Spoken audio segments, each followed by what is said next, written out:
Quantum computers aren't just faster regular computers.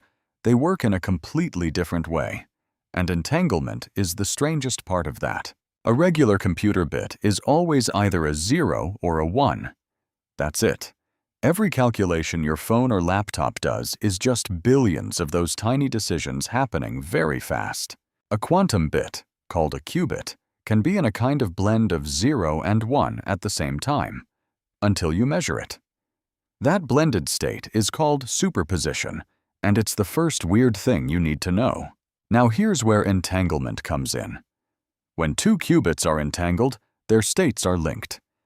Measure one, and you instantly know something about the other, no matter how far apart they are. This is not the same as just copying information. The connection is deeper than that. The two qubits don't have separate, independent states anymore.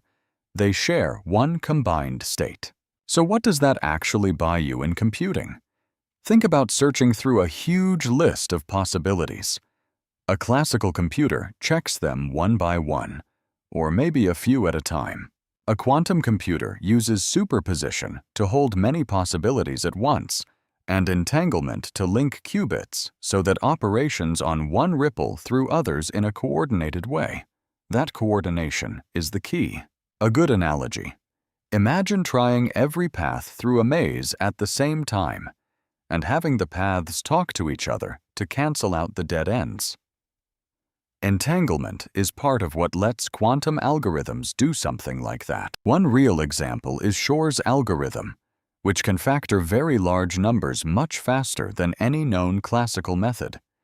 Factoring big numbers is the backbone of most internet encryption, which is why this gets a lot of attention. Another is Grover's algorithm, which searches unsorted data with a quadratic speedup. That means if a classical computer needs 1,000,000 steps, Grover's needs closer to 1,000. Not magic, but genuinely useful.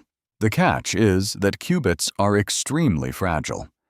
Any interference from heat, vibration, or even stray electromagnetic fields can destroy the quantum state, a problem called decoherence. That's why quantum computers today are kept near absolute zero, colder than outer space.